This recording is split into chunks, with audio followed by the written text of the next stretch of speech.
Media news ಚಾನೆಲ್ಗೆ ಸ್ವಾಗತ. ನಾನು ವಿದ್ಯಾ ಪರಶುರಾಮ್. ಯರಗಟ್ಟಿ ತಾಲೂಕಿನ ಕೋಟೂರು ಶಿವಪುರ ಗ್ರಾಮದಲ್ಲಿ ಸ್ವಾತಂತ್ರ್ಯ ದಿನಾಚರಣೆ. ಯರಗಟ್ಟಿ ತಾಲೂಕಿನಲ್ಲಿ ಬ್ರಿಟಿಷರ ವಿರುದ್ಧ ಹೋರಾಟ ಮಾಡಿ ಹೆಸರು ಪಡೆದ ಕೋಟೂರು ಶಿವಪುರ ಗ್ರಾಮದಲ್ಲಿ ಸ್ವಾತಂತ್ರ್ಯ ದಿನಾಚರಣೆ ಹಾಗೂ ಧ್ವಜಾರೋಹಣ ಕಾರ್ಯಕ್ರಮ ಸಾತಪ್ಪ ಟೋಪನ್ನವರ್ ಸ್ಮಾರಕ ಹಾಗೂ ಗ್ರಾಮ ಪಂಚಾಯತಿ ಆವರಣದಲ್ಲಿ ಗ್ರಾಮ ಪಂಚಾಯತಿ ಅಧ್ಯಕ್ಷ ತವನಪ್ಪ ಟೋಪನ್ನವರ್ ಅವರು ಧ್ವಜಾರೋಹಣ ಮಾಡಿದರು.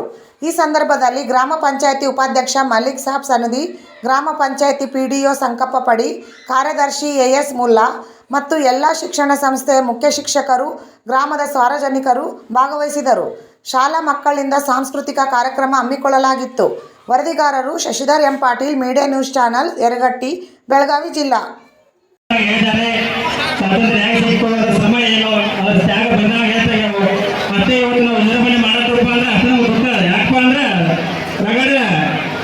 ಸಿಗಬೇಕಾದ್ರೆ ಹಲವಾರು ಜೀವ ಬಲಿದಾನ ತ್ಯಾಗವನ್ನು ನೀಡಿದಾಗ ನಮಗೆ ಸ್ವಾತಂತ್ರ್ಯ ಬರಗಿದೆ. ಹಾಗೆ ನಮಗೆ ಇವತ್ತು ನಾವು ಇಲ್ಲಿ ಕುಳಿತು ನಾವು ಬಾಲ್ಯ ಹೋಗ್ಬೇಕಪ್ಪ ಅಂದ್ರೆ ಅನೇಕರು ಹೋರಾಡಿ ಇವತ್ತು ನಮಗೆ ಸ್ವಾತಂತ್ರ್ಯ ಕೊಡೋದ್ರೆ ಇವತ್ತು ನಾವು ನೆನಪಿಸಿಕೊಳ್ಳುವಂಥ ಸಮಯ. ಹಾಗೇನೆ ಅವ್ರು ಯಾರು ಮಾಡ್ತಾರೆ ಸ್ವಾಗತವನ್ನು ಕೋರ್ತಾ 78ನೇ ಸ್ವಾತಂತ್ರ್ಯೋತ್ಸವದ ಧ್ವಜಾರೋಹಣ ಕಾರ್ಯಕ್ರಮವನ್ನು ಕೋಟೂರು ಶಿವಪುರ ಗ್ರಾಮ ಪಂಚಾಯತಿಯ ಅಧ್ಯಕ್ಷರಾದ ಸನ್ಮಾನ್ಯ ಶ್ರೀ ತವನಪ್ಪ ಶಾಂತಿನಾಥ್ ಟೋಪಣ್ಣವರು ನೆರವೇರಿಸಬೇಕಂತ ಹೇಳಿ